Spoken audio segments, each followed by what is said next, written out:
Good morning, everybody. Hi, Chris. Morning, Oscar. Yeah, Chris, a difficult night for the guys. After how they improved against the Dragons and certainly against Exeter as well. I don't think many Bulls fans would have expected that kind of performance last night. It's a tough week with the travel as well, and we saw the snow and everything. But yeah, what do you put down to just that seem to have that lack of physicality and that sting in the defense as well? Yeah, Oscar, obviously for us, or for many of the boys, it's the first encounter in France. So I think that they come across a French side that at home is obviously completely different. Obviously, you can use the conditions and obviously the travel as an excuse, but for us, it was extremely cold. The reality is that the condition wasn't that bad in the end. Obviously, very cold. There was some snow that came down, but if we look at put that aside, I still think we consider too much penalties that put us under pressure. And like you said, that sometimes down to little technical areas we need to improve as a team. I think the first half was 11 penalties and the second half was 5. We came obviously very well back in the second half. Take my hat off to the guys, but in the beginning, obviously we put ourselves under immense pressure. Then was the end showed on the scoreboard. We spoke about the selection before the game, and you see this part of rotation, particularly the front row. The scrum has been going really well the last 2 games. I know it's difficult to say now after the game that perhaps you shouldn't have made those changes, but yeah, what do you think happened in the scrums? I know that you need to ask Werner. But the reality is, like I said yesterday, rotation is obviously necessary for us. One for player welfare, and secondly, obviously you need to grow your group. The only way you're going to grow them, and obviously is in games like this. And the argument could be, listen, we want to play our best team against teams like Lyon, but then you're going to do that basically every week because there's not many weak sides in these competitions. So yeah, it's a tough one. It's one that obviously we need to learn from, and as a group and as individuals. But we all know they've got a very heavy pack. Obviously, extremely good backs. So for us, it will be. I think the way we pulled back in the second half, we were basically with 5 minutes to go in the first half, we were 10-0 down. Obviously, we conceded early on a penalty, a try. And I thought we had a patch there. We played quite well. We couldn't convert, which is obviously area we need to improve. And then that 5 minutes before halftime, we conceded a lot of penalties that led to that scrum and more tries. And then when we came out second half, obviously we scored first up, and then they scored right in the end. So basically, it was even Stevens in the second half, and just showed us that. We could manage those conditions, and we could obviously stand our ground. So the scrums, obviously, we'll have a look at it.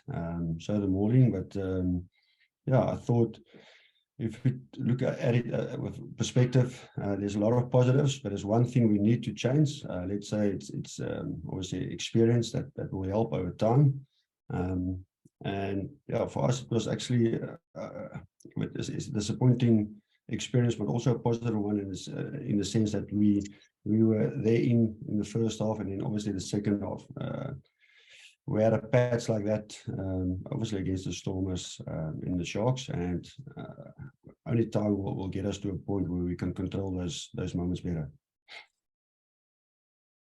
Just finally from me, Chris, obviously the Champions Cup qualification now, it's sort of out of your hands, although you should get through. I think Harlequins is the one thing, and then Gloucester, Bordeaux, that's probably the big one in terms of points difference. That's correct. I think Gloucester plays away at Bordeaux, if I'm not mistaken. So it will come down to points difference, and obviously we will know by the end of tomorrow where we stand. I mean, anything can happen. Still believe we have a chance to qualify, but there is a mathematical opportunity for the teams to qualify and for us to be out. That's the facts. Although it's obviously highly unlikely, but it could happen. So obviously what happens will happen, and then we need to face the facts.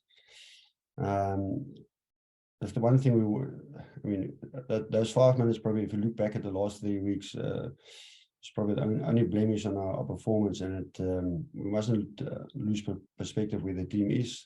The growth we've shown in the last 3 weeks. So we'll take out the positives and obviously use it on our journey going to Scarlets.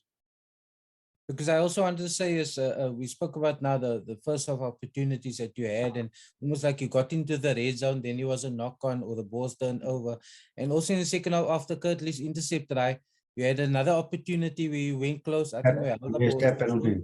And then you had the tap penalty after that also with I think Marco van Staden lost it as he went over to score. So, I mean, if you had scored those 2 tries, it was a very different situation.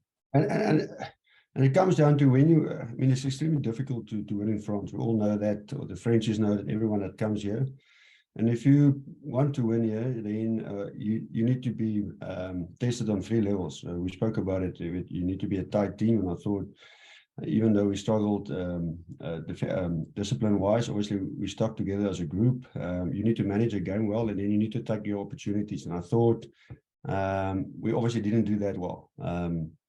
Apart from the other stuff, but if you want to win here, you need to be brave and you need to take those opportunities to score. So we had the opportunities, and I think just obviously the conditions, like I said, I don't think it's extremely cold, and obviously it was wet with the snow coming down. I just think we need to obviously adapt playing on a artificial pitch, especially the way you control the ball on the ground. It's much more active when you play it, so sometimes it fumbles, which then causes a half a second of delay, which then causes your rhythm, your animation around the corner that's being out. But we had the opportunities. That's a positive. How are we going to convert that? That's the one we need to know. If you want to win here in France, you need to nail them every time to apply pressure. That's it, plain and simple. Thanks, Lunga. Hi, Chris. Thanks for taking a bit of time to chat.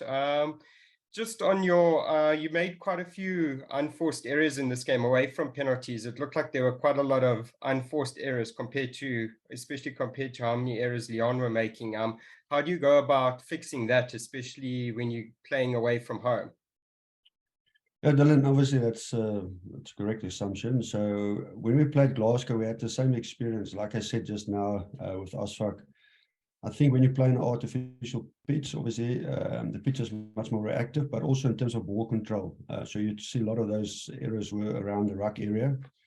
In terms of when we obviously place the ball, it's not as stable when you play in grass. That's the one thing.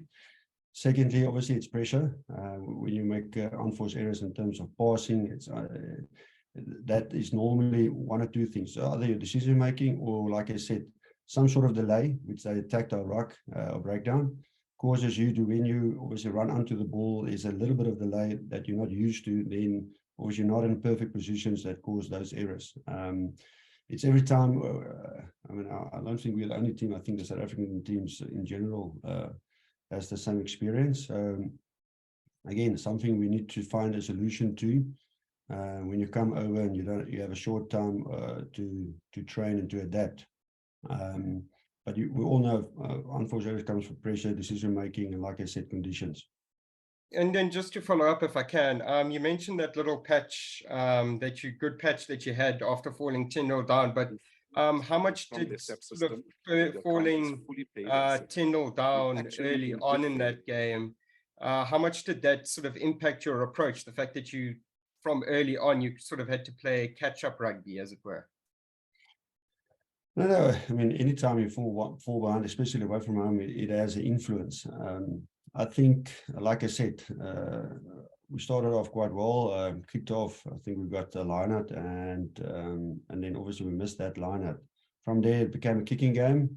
Someone didn't retrieve 10 yards, and then from there, they got that penalty that got them the initial try. So after that first probably 35 minutes, we realized the conditions is obviously it's not ideal, but the pitch actually were quite well to play with. And then we said, listen, we need to go. The reality is, before the game, everyone knew that first 10 minutes, the French is obviously through the roof in terms of energy and passion. So you need to obviously manage that pressure that's going to come in the first 10. And after conceding that try, it just shows us, listen, we need to play catch up. I think we were a little bit in our shell for a while, and then I think it's around about 20th minute till I think 35. We played quite well. We put them under enough pressure. It's just a conversion, obviously, that cost us. And then the discipline after that. And I don't think it's a question of ill discipline. It's just a question of managing certain aspects of our game that obviously conceded those penalties. And lastly from me, maybe you can just touch on the atmosphere that was there at the stadium. It seemed sort of quite packed and quite loud over there. You obviously had a closer look at it than we did back here in South Africa. What was it like over there? Well, the one thing I can tell you, the guys had an unbelievable time here in terms of obviously just experiencing France. And then the crowd. We all knew if you play the French, there's three things that's going to be in play. And it's basically the energy and the passion of the French team, and then obviously the atmosphere, the intimidation and the noise of the crowd. And it was like that last night. It was actually a nice atmosphere to play in. The guys really enjoyed it. I must say, the French obviously supports the teams very well in terms of attendance. So yeah, it was actually a great experience, and they are very knowledgeable. So obviously, if you do something well, they would obviously applaud. And yeah, it was a great experience apart from the result that we had this week in France. Oh, sorry, there. I was talking about the Scarlet speech next week. Also artificial, but I think it's a better service than last. It's more of a hybrid kind of thing than last night's speech. But yeah, what do you think in terms of ball presentation you can fix this time around, and obviously the intensity in defense? Yeah. So I think I've got the same pitch as Dragons. So it's a hybrid, but what they do is they put in that artificial net, which they push down into the ground so that the roots can obviously grab onto that obviously to grow. So it's basically a grass pitch with some netting underneath. Yeah, so I mean, the pitch mustn't be excused. It's just we need to look after the ball a little bit better in terms of presentation. Obviously, the Scarlets has been in a good run the last 5 games. I think they only had 1 loss against Leinster, if I'm not mistaken. So for us, it's just with another challenge. And this would complete our 8-week stint where we had 6 away. So I think the guys are looking forward to this one, and then obviously a little bit of a break after that. Just any injuries, Chris? We saw Kurtley limping off a bit there, and a couple of other guys getting blows. Michael van Staden with a bleeding. Yeah, I think Kurtley's just got a bit of a cough. I think they will make obviously a call this morning, but I don't think it's something serious. Obviously, him and Kanan would go back to the box now. And otherwise, I'm not aware of anyone apart from a little bit bump and bruises and cuts that we're all obviously good to go.